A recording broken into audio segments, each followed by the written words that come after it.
บรรยากาศท่าเรืออีกข้างท่าเรือเป็นเดินหญ้าของสุขบุรีมาเฮ็ดใหญ่นี่ก็ได้หลายมือเติบครับกินข้าวกินน้ำก็อยู่นี่แหละแต่ว่ากินน้ำอยู่ที่แต่เงียนตุกแบบนี้หลายคนจะกินน้ำก็ว่าเขาก็อยากกินน้ำเด็ดแล้วต่อมาตัดตุกเห็ดจอกแต่วันนี้ไปเรียกนำทางไปย่างนำทางไปเป็นตุกตัวนี้ทีมอยู่ข้างทางกำลังว่าที่จับเขาทางเชี่ยแบบเห็ดตุกอีกตัวหนึ่งทีมข้างทาง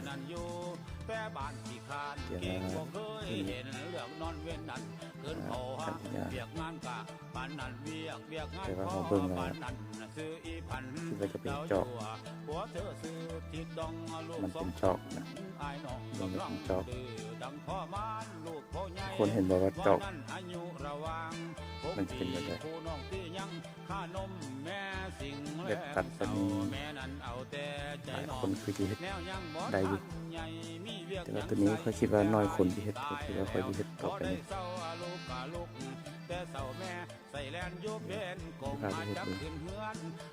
คิดว่ามันต้องเป็น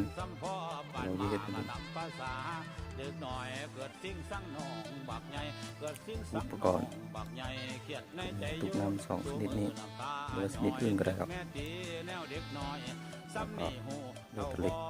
มีกระเตอร์ตุกน้ำถ้าว่าจะให้งามน่าจะเป็น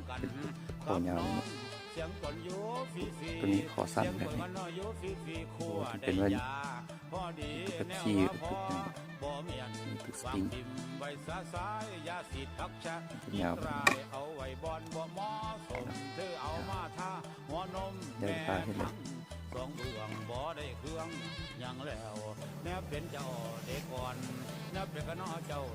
เริ่มโดยการ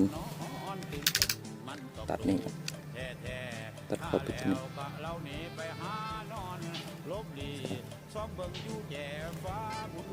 ตัดว่า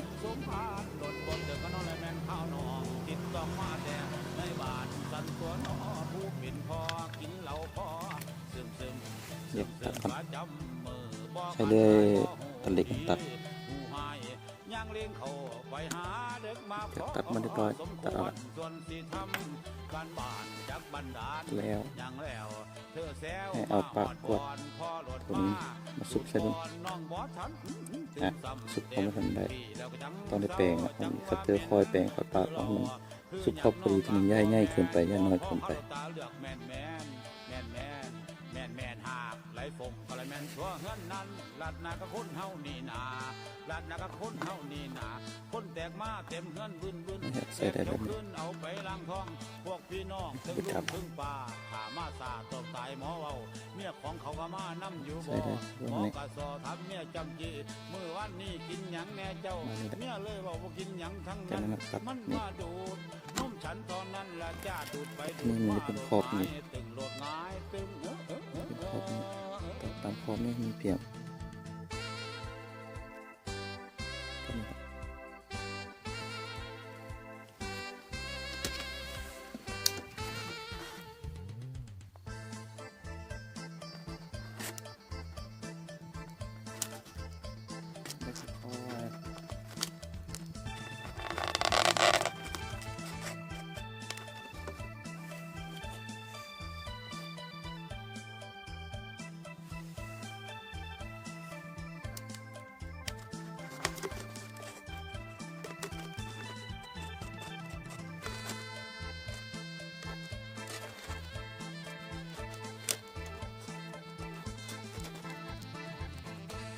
ฟังเถิดพี่น้องทั้งหลายฟังเถิดกับพี่น้องทั้งหลายทั้งหญิงทั้งชายฟังด้วยกันเรื่องสำคัญมันฟังด้วยกันก็สนุกเฮฮาเป็นนิทานนานมาไม่เห็นกับตาก็ไม่เป็นไรทุกคนผจญกับภัยทุกคนละผจญกับภัยจะทำอย่างไรถ้าเกิดกับเราหันมา ฟังเอาไว้บ่เกิดกับไผคงบ่ฮู้เมื่อมันเป็นเรื่องเหลือเสือกระแตว่าเกิดขึ้นแล้วมันเป็นเรื่องเสียงหลายคือจังหมอตั้มลงมาก็ได้หรือว่าจะได้เจาะยาวตัดชิ้นประมาณนี้กินน้ำนอนนาเจ้าเลี้ยงไก่เตรียมเอาของเครื่องใส่แค่ผ้ากระตาคอนหน้าบัดอยู่ย้อนไปจากโมสุดแสงตาคันคำมาแรงมาเห็นแต่แสงไฟไต่พ่อเมียงเสียงผู้อื่นพ่อเมียงเสียงผู้อื่นมานอนหน้าใด2 คืนเมียปัดเจ็บก็นอนไหลแม่ป่วยไข้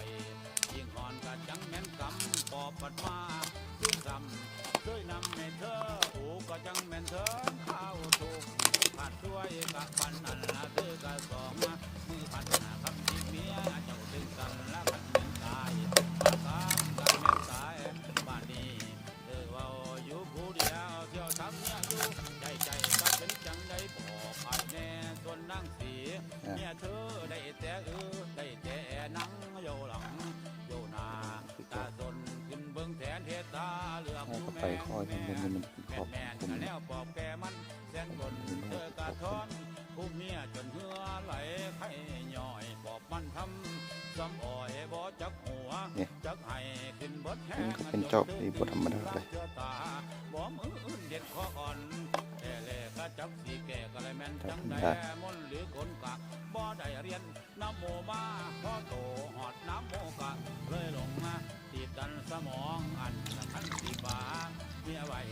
หนีไปเจ้าเอิ้นโมผาดยานเมียอยู่พี่สิได้ทิมแม่นบ่เห็นหัวใจตึกดอกตากเต้นเอาน้ำเป่าเมียตายบดไหลขัน